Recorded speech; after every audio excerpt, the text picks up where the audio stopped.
the 80-20 rule just applies to everything, doesn't it? I mean, you'll get 80% of your business from 20% of your clients. You'll get 80% of your profit from 20% of your business. And so it goes on. I mean, it's never exactly 80-20, but it's amazing how often that law applies. We all know that in our businesses. But when things are going well, most business owners are quite happy just to let things bloat because it's easy. The income's coming in, the profit's it's there, it's enough. We're too busy to actually get on the bus and sort it out. So they just let it roll. And then actually it's when problems happen like this, then suddenly that's when they can potentially have problems if they're not aware of where their business is producing the revenues or the profits. Yeah.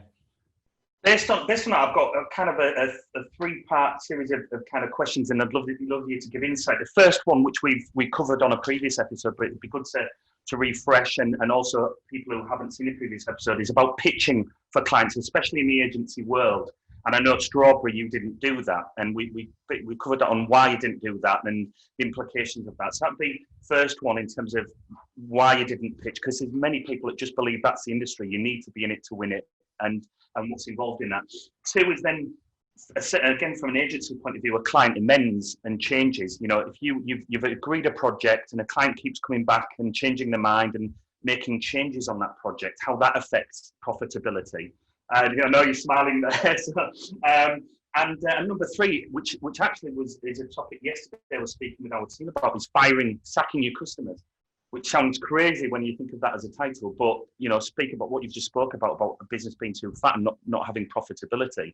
You know, it's important to sack your customers. So if we can go through those, Jonathan: pitching and why you didn't at Strawberry; two, client changing and amends, and where you stall out the rules and guidelines to that; and three, firing and sacking your customers.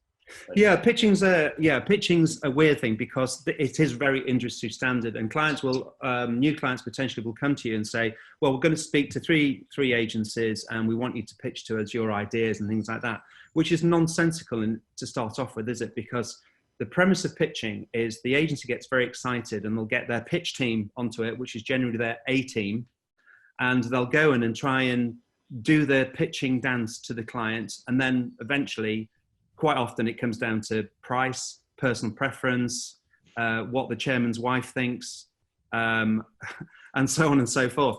And actually then, even if you won the business with your A team, the A team doesn't deliver it. So you're going to let the client down, and your B team is busy working on the clients that you've got in the business. So I always used to say this exactly to the clients. I said, well, why do you want us to pitch? We've got our credentials, we've got our credibility. Come and talk to us, come and see us as the agency. If you want to work with us, and we want to work with you, it's a great fit and we're going to do absolutely fantastic.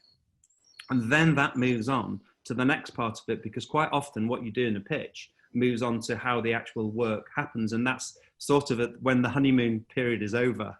And you get into the actual work, and problems happen, and client wants to change things and things like that. And that's when most smart agencies actually have a very rigorous procedure of going through phases and gates. So phase one is this. When that's done, you can't revisit it unless you want to revisit it and respec it. So once you pass phase one, you can't revisit it. Then you're on to phase two. Once that's done, you're on to phase three, phase four, phase five, phase six, however you break up the project. But if you just leave it as phase project, then the client will always be diving back, 4 weeks down the line. So, well, actually, we want to change that, and that has to change everything. And they say, well, we're not going to pay for it. Surely you should have known we're going to change things. So, yeah, well, come on, this happens every day, doesn't it? Sorry, James, remind me of the third question. And the third was firing and sacking your customers. And just quickly, before we move on to that, number one, I'm interested because that's so valuable information about pitching and not pitching. And I wonder who because that's such valuable content, but I wonder, everybody who's watching, who that's more valuable to. Is it more valuable to the agencies or actual businesses themselves? Well, expecting? Both. I mean, to be honest, I think it's more valuable to the business, because the business should do more due diligence before they select the agency. Go and interview them, go and see them, go and see all of the staff, go and see the team. Then you know who you're dealing with, because you shouldn't judge an agency just on an idea they come up with in a pitch, because quite frankly, they don't know enough about you. when they've done that pitch. You only start to get under the skin of a client after, say, month 1, 2, 3, 4, 5, 6, year 1, year 2, before you start really understanding them. So how can they possibly come up with the greatest idea on the planet in a pitch? They can't. It's impossible. Yeah, it also makes a lot of sense for the agency to use the A team to go out hunting in the pitches. Yeah, of course. But if that's what they're doing, then they can't then deliver the day job. Exactly. And it makes a logical sense, but also it's just it's set up to fail, isn't it? It is, and that's why most projects go wrong. Because the A team isn't delivering the project; they're delivering the pitch.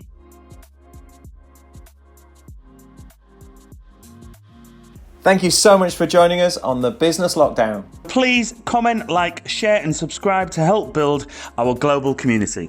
We look forward to seeing you all soon.